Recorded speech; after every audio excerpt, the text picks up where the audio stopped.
Hello everyone, in this video we will learn about Greco's checkmate.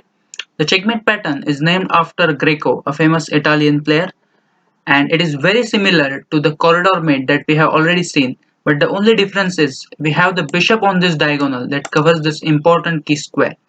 So let us study the basic position in Greco's checkmate.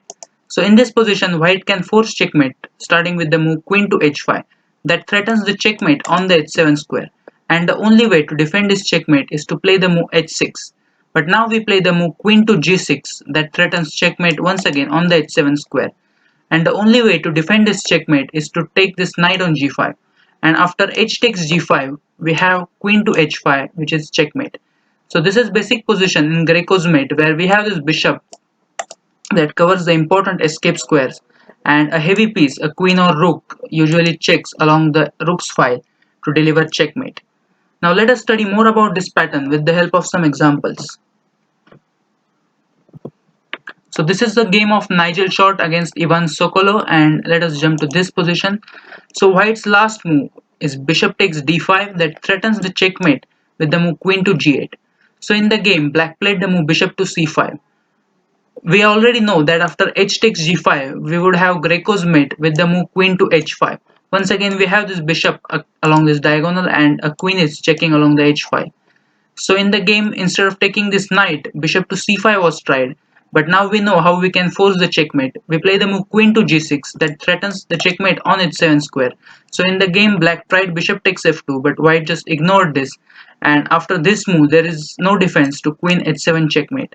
So black took this knight with the queen, and after bishop takes g5 black resigned because he is queen down in this position, and even after h takes g5 queen to h5 we once again have Greco's checkmate where the bishop covers the important escape square while the queen checks along the rook's file. So now let us look at another example.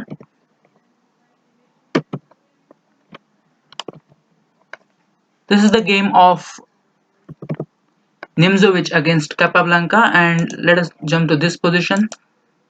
So black's last move was rook to f6, and you can see black has very nice pieces in this position, and the rook can also swing across to check the enemy king. So in this position Nimzowitsch played the move bishop takes e4, and he was probably hoping that after bishop takes e4 rook to c3 can be played to misplace this bishop on g3, which is a really good piece in black's position. But in the game, Capablanca played a very nice intermediate move in this position.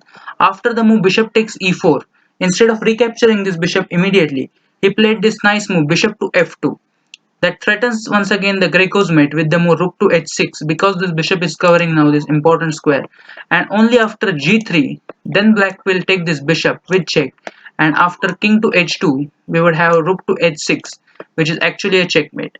So this was quite an interesting intermediate move found by Capablanca to play the move bishop to f2, once again using the concept of Greco's checkmate and forcing the checkmate after g3 bishop takes e4 and rook h6 is checkmate.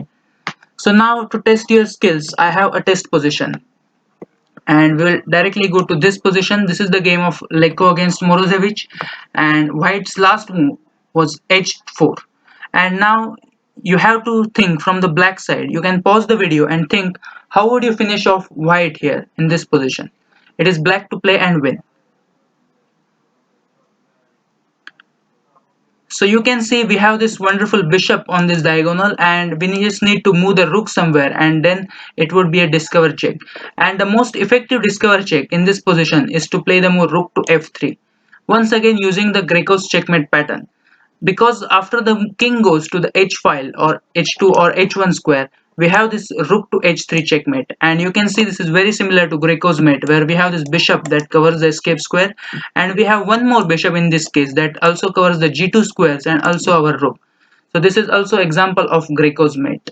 Hence rook f3 is actually the most effective discovered check, and after king h2 rook h3 is checkmate. So this is all that you need to know about the Greco's mate. Thank you.